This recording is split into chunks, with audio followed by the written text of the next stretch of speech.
ಮತ್ತು ಡೀಸೆಲ್ ಬೆಲೆ ದಿಢೀರ್ ಪಾತಾಳಕ್ಕೆ ಕುಸಿತ. ರಾತ್ರೋರಾತ್ರಿ ಎಲ್ಲರಿಗೂ ಕೂಡ ಗುಡ್ ನ್ಯೂಸ್ ಕೊಟ್ಟಿದೆ ಸರ್ಕಾರ. ಹಾಗಾದ್ರೆ ಏನಿದು ಮಾಹಿತಿ, ಎಷ್ಟು ಬೆಲೆ ಕಡಿಮೆ ಆಗಿದೆ ಎಲ್ಲ ಸಂಪೂರ್ಣವಾಗಿ ನೋಡೋಣ. ಅದಕ್ಕೂ ಮುನ್ನ ನೀವು ಕೂಡ ಪೆಟ್ರೋಲ್ ಮತ್ತು ಡೀಸೆಲ್ ಬೆಲೆ ಕಡಿಮೆ ಆಗಲಿ ಅನ್ನೋದಾದ್ರೆ ತಪ್ಪದೆ ಈ ವಿಡಿಯೋವನ್ನ ಲೈಕ್ ಮಾಡಿ. ಹಾಗೆ ನಿಮ್ಮ ಜಿಲ್ಲೆ ಯಾವುದು ಎಂದು ನಮಗೆ ಕಮೆಂಟ್ ಮೂಲಕ ತಿಳಿಸಿ. ದಿನದಿಂದ ದಿನಕ್ಕೆ ದಿನಬಳಕೆಯ ವಸ್ತುಗಳ ಬೆಲೆಯಲ್ಲಿ ಗಣನೀಯವಾಗಿ ಏರಿಕೆಯಾಗುತ್ತಿರುವ ಹಿನ್ನೆಲೆಯಲ್ಲಿ ಪೆಟ್ರೋಲ್ ಮತ್ತು ಡೀಸೆಲ್ ಬೆಲೆಗಳಲ್ಲಿಯೂ ಕೂಡ ಭಾರೀ ಪ್ರಮಾಣದಲ್ಲಿ ಏರಿಕೆಯಾಗಿದ್ದು, ಇದರಿಂದ ಎಲ್ಲ ಜನಸಾಮಾನ್ಯರ ಜೇಬಿನ ಮೇಲೆ ನೇರ ಪರಿಣಾಮ ಬೀರುತ್ತಿರುವ ಬೆನ್ನಲ್ಲಿ ಸ್ವಂತ ವಾಹನ ಬಳಕೆ ಮಾಡುತ್ತಿರುವ ಪ್ರತಿಯೊಬ್ಬರೂ ಕೂಡ ಅವರ ವಾಹನಗಳಿಗೆ ಪೆಟ್ರೋಲ್ ಮತ್ತು ಡೀಸೆಲ್ ಹಾಕಿಸಲು ಕೂಡ ತುಂಬಾ ಯೋಚನೆ ಮಾಡುವ ಕಾಲ ಇದೀಗ ದೇಶಕ್ಕೆ ಎದುರಾಗಿದೆ.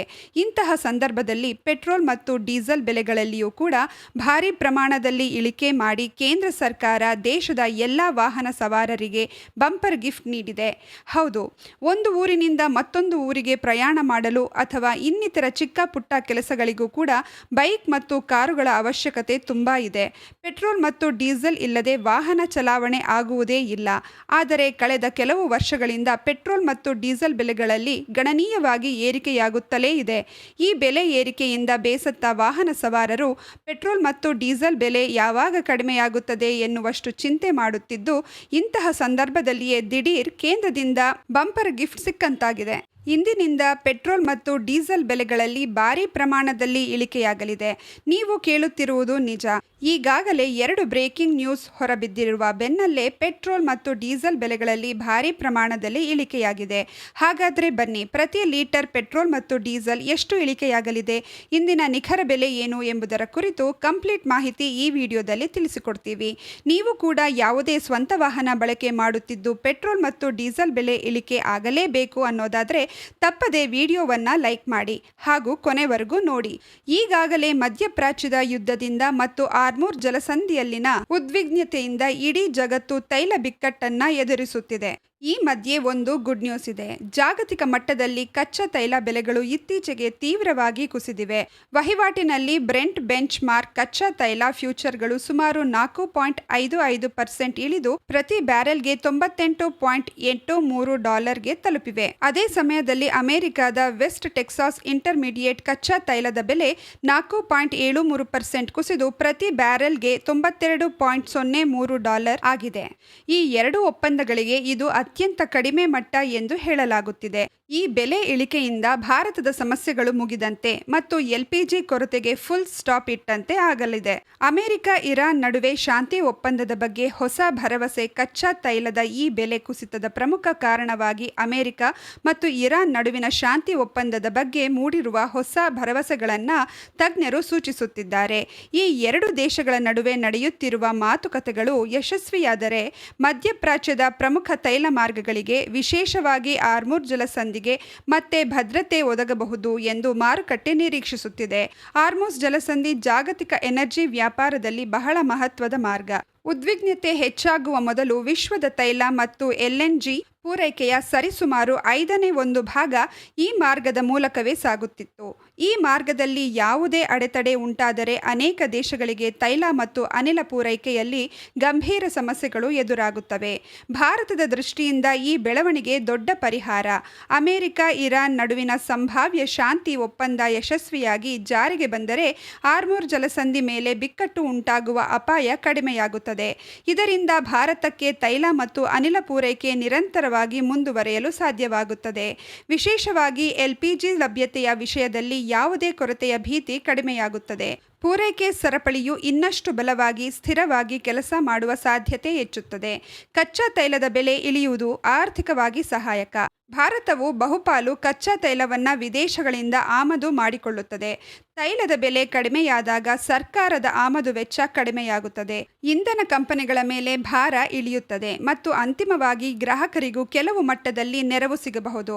ಡೀಸೆಲ್, ಪೆಟ್ರೋಲ್, LPG ಬೆಲೆಗಳಲ್ಲಿ ತಕ್ಷಣವೇ ದೊಡ್ಡ ಬದಲಾವಣೆ ಆಗದಿದ್ದರೂ ದೀರ್ಘ ದೀರ್ಘಾವಧಿಯಲ್ಲಿ ಇದು ಧನಾತ್ಮಕ ಪರಿಣಾಮವನ್ನು ಉಂಟು ಮಾಡಬಹುದು.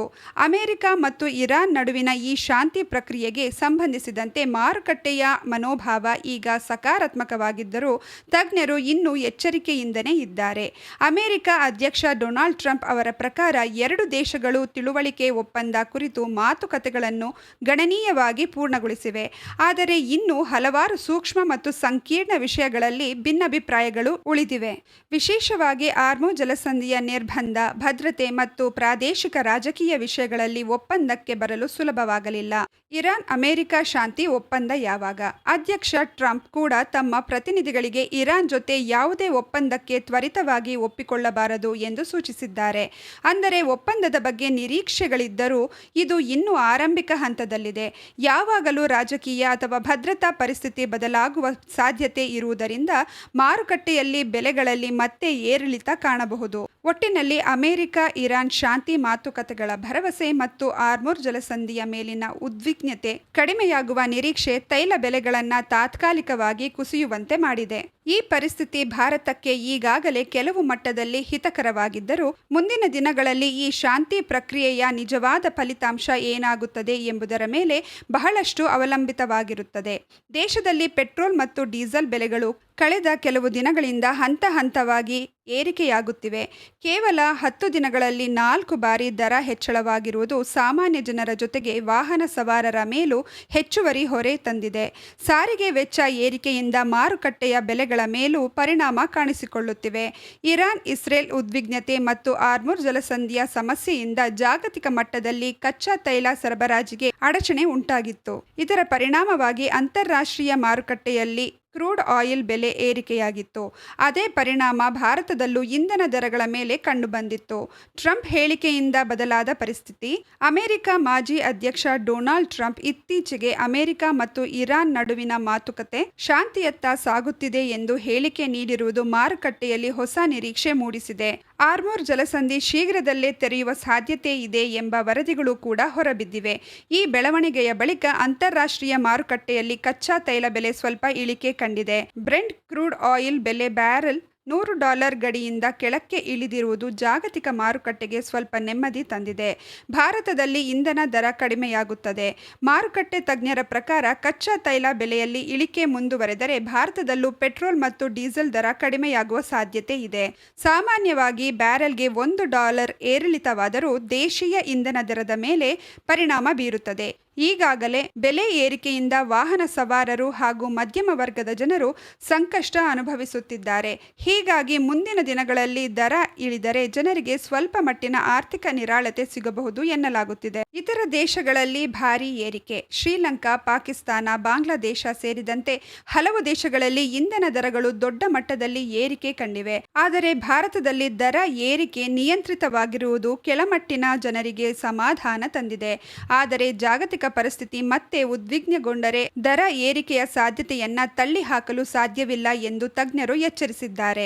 ಅಮೆರಿಕ ಹಾಗೂ ಇರಾನ್ ನಡುವೆ ಒಪ್ಪಂದ ಏರ್ಪಡದೇ ಇರುವುದು ಹಾಗೂ ಎರಡು ಕಡೆಗಳಿಂದಲೂ ಷರತ್ತುಗಳನ್ನು ವಿಧಿಸುತ್ತಿರುವ ಕಾರಣಕ್ಕೆ ಯುದ್ಧವು ಇನ್ನೂ ಮುಂದುವರೆದಿದೆ. ಇದೀಗ ಯುದ್ಧವು ತೀವ್ರಗೊಂಡಿರುವುದು ಹಾಗೂ ಸುದೀರ್ಘ ಅವಧಿಗೆ ಮುಂದುವರಿಯುತ್ತಿರುವ ಕಾರಣಕ್ಕೆ ಪೆಟ್ರೋಲ್ ಮತ್ತು ಡೀಸೆಲ್ ಬೆಲೆ ಹೆಚ್ಚಾಗಬಹುದು ಎನ್ನುವ ಆತಂಕ ಜನರಲ್ಲಿತ್ತು. ಇದೀಗ ಕೇಂದ್ರ ಸರ್ಕಾರವು ಪೆಟ್ರೋಲ್ ಮೇಲಿನ ವಿಶೇಷ ಹೆಚ್ಚುವರಿ ಅಬಕಾರಿ ಸುಂಕವನ್ನು ಪ್ರತಿ ಲೀಟರ್ನ ಮೇಲೆ ₹3 ಇಳಿಸಿದೆ. ಅಲ್ಲದೆ ಡೀಸೆಲ್ ಮೇಲಿನ ಅಬಕಾರಿ ಸುಂಕವನ್ನು ಸಂಪೂರ್ಣವಾಗಿ ರದ್ದು ಮಾಡಲಾಗಿದೆ. ಆದರೆ ಇದರ ಲಾಭವು ಜನರಿಗೆ ಸಿಗಲಿದೆಯೇ ಇಲ್ಲವೇ ಎನ್ನುವ ವಿವರ ಇಲ್ಲಿದೆ. ಪ್ರಮುಖ ಸರ್ಕಾರಿ ತೈಲ ಕಂಪನಿಗಳಾದ ಹಿಂದೂಸ್ತಾನ್ ಪೆಟ್ರೋಲಿಯಂ, ಭಾರತ್ ಪೆಟ್ರೋಲಿಯಂ ಹಾಗೂ ಇಂಡಿಯನ್ ಆಯಿಲ್ ಕಾರ್ಪೊರೇಷನ್ಗಳು ಇಂಧನ ಬೆಲೆಗಳನ್ನು ಸ್ಥಿರವಾಗಿರಿಸುವುದರಿಂದ ಭಾರೀ ನಷ್ಟ ಅನುಭವಿಸುತ್ತಿವೆ. ಇದೀಗ ಕೇಂದ್ರ ಸರ್ಕಾರದ ನಿರ್ಧಾರದಿಂದ ನಷ್ಟವನ್ನು ಭರಿಸಲು ನೇರವಾಗಿ ಪಂಪ್ ಬೆಲೆಯನ್ನು ತೀವ್ರವಾಗಿ ಏರಿಕೆಯನ್ನು ತಪ್ಪಿಸುವ ಪ್ರಮುಖ ಉದ್ದೇಶವನ್ನು ಒಳಗೊಂಡಿದೆ. ಮಧ್ಯಪ್ರಾಚ್ಯದಲ್ಲಿ ಇರಾನ್ ವರ್ಸಸ್ ಇಸ್ರೇಲ್ ನಡುವೆ ಯುದ್ಧ ತೀವ್ರ ಸ್ವರೂಪ ಪಡೆದುಕೊಂಡಿದೆ. ಇನ್ನು ಇಸ್ರೇಲ್ ಬೆಂಬಲಕ್ಕೆ ಅಮೆರಿಕ ನೆರವಾಗಿ ಬಂದ ಮೇಲೆ ಅಥವಾ ಯುದ್ಧ ಭೂಮಿಕೆಗೆ ಪ್ರವೇಶ ಮಾಡಿದ ಮೇಲೆ ಈ ಯುದ್ಧವು ಇನ್ನಷ್ಟು ಗಂಭೀರ ಸ್ವರೂಪವನ್ನು ಪಡೆದುಕೊಂಡಿದೆ. ಹಣಕಾಸು ಸಚಿವೆ ನಿರ್ಮಲಾ ಸೀತಾರಾಮನ್ ಹೇಳಿದ್ದೇನು? ಇನ್ನು ಹಣಕಾಸು ಸಚಿವೆ ನಿರ್ಮಲಾ ಸೀತಾರಾಮನ್ ಅವರು ಕೇಂದ್ರ ಸರ್ಕಾರವು ಪೆಟ್ರೋಲ್ ಮೇಲಿನ ವಿಶೇಷ ಹೆಚ್ಚುವರಿ ಅಬಕಾರಿ ಸುಂಕವನ್ನ ಇಳಿಕೆ ಮಾಡಿರುವ ಬಗ್ಗೆ ಮಾತನಾಡಿದ್ದಾರೆ. ಈ ಕ್ರಮದಿಂದಾಗಿ ಬೆಲೆ ಏರಿಕೆ ಆಗದಂತೆ ಸಾರ್ವಜನಿಕರಿಗೆ ರಕ್ಷಣೆ ಸಿಗಲಿದೆ. ಅಲ್ಲದೆ ಡೀಸೆಲ್ ರಫ್ತಿನ ಮೇಲೆ ಲೀಟರ್ಗೆ 21.5 ರೂಪಾಯಿ ಹಾಗೂ ವಿಮಾನ ಇಂಧನ ರಫ್ತಿಗೆ 29.55 ರೂಪಾಯಿ ಸುಂಕ ವಿಧಿಸುವುದರಿಂದ ದೇಶೀಯ ಬಳಕೆಗೆ ಸಾಕಷ್ಟು ಲಭ್ಯತೆ ಖಚಿತವಾಗುತ್ತದೆ ಎಂದಿದ್ದಾರೆ. ಇನ್ನು ಕೇಂದ್ರ ಹಣಕಾಸು ಸಚಿವಾಲಯ ಅಧಿಸೂಚನೆಯ ಪ್ರಕಾರ ಪೆಟ್ರೋಲ್ ಮೇಲಿನ ಅಬಕಾರಿ ಸುಂಕವನ್ನು 13 ರೂಪಾಯಿಯಿಂದ 3 ರೂಪಾಯಿಗೆ ಇಳಿಸಲಾಗಿದೆ. ಡೀಸೆಲ್ ಮೇಲಿನ ಸುಂಕವನ್ನು 8 ರೂಪಾಯಿಗಳಿಂದ ಶೂನ್ಯಕ್ಕೆ ಇಳಿಸಲಾಗಿದ್ದು, ಈ ದರ ಕಡಿತವು ತಕ್ಷಣದಿಂದಲೇ ಜಾರಿಗೆ ಬಂದಿದೆ. ನೋಡಿದಲ್ಲ ಸ್ನೇಹಿತರೆ, ಡೀಸೆಲ್ ಹಾಗೂ ಪೆಟ್ರೋಲ್ ಎಷ್ಟು ಕಡಿಮೆ ಆಗಿದೆ ಅಂತ. ಈ ಬಗ್ಗೆ ನೀವೇನು ಹೇಳ್ತೀರಾ? ನಿಮ್ಮ ಅನಿಸಿಕೆ ಅಭಿಪ್ರಾಯಗಳನ್ನು ನಮಗೆ ಕಮೆಂಟ್ ಮೂಲಕ ತಿಳಿಸಿ. ಹಾಗೆ ಈ ವಿಡಿಯೋವನ್ನು ಪ್ರತಿಯೊಬ್ಬರಿಗೂ ಶೇರ್ ಮಾಡಿ. ಅವ್ರಿಗೆ ಈ ವಿಡಿಯೋ ತುಂಬಾನೇ ಹೆಲ್ಪ್ ಆಗುತ್ತೆ.